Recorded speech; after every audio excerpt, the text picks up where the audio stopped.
In this video, I'm going to show a few different ways of collecting average measurements with a GPS in FieldGenius. So right now I'm just connected to a simulator. And this is the simulator I'm connected to. And I just have it generating random um, values within 30 millimeters. And that's why we'll see our latitude, longitude, and height change by that amount. So if I look to northern, eastern, and height, that's where we can see it vary within 30 millimeters. So to do this, I'll show you the first method. So I'm going to start by storing the first point, and this will be our main point to use here. And then I'm going to store a second point that's going to be an average. It's going to be added to the average for point 1. So I'll take another measurement, and then instead of storing it as a GNSS point, I'll switch it to average point.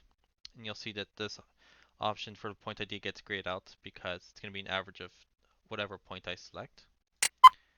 So in here, I can select which point to use. Well, in this case, I only have the point 1, so I'm going to use that. That's my option. And now we can see the two observations here. So we can see uh, the first observation when the point was stored, and the second one. And you can store the average point, or we can save and collect another one. So I'll do save and collect another measurement. So this will be an average point, and it'll be also point 1. So now we have 3 different observations in here. And now we can start to see that the deltas are being computed, and we can see our standard deviations for the points. And of course, you can toggle on or off certain values to be used. And you'll see the deltas change depending on which points you're using. Once you're done, you can click on Store Average. You can also decide to weight the average if you want. Um, in this case, I only have 3 points, so it's not going to make much of a difference. So I'll store average. And I'll store a point.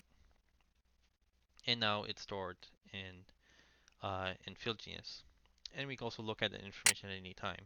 So looking at our point, we can see it doesn't have the ruler icon for a measurement point, but now it has a calculated point, which has the roll calculated here. And that's just because it's been calculated from an average. So when editing point 1, we'll see this icon here. And you can control it here, and you can still toggle on or off the measurements and store it and overwrite the existing point. So that's one way of storing average measurements by just taking multiple measurements. Another way is to change the tolerance settings. This can be an example if you want, let's say, like a tolerance setting for regular measurements and then another tolerance setting for control. So if I go into my instrument settings, which is the little wrench icon on the top right here, I can go into sensor configure and change our settings. So right now our active tolerance is RTK fixed. And these are the 3 predefined tolerances: autonomous, RTK float, and RTK fixed. But these can be changed. They don't have to necessarily be these values here. So for example, from RTK float, I can call this control, for example, and change the solution from RTK float to fixed, and change my standard deviations in here. So I'm going to make this one 0.5. And again, you can change this to any values you choose in here. But I'm also going to change the observation. So instead of it collecting 5 observations and averaging that, I want to have it do 60.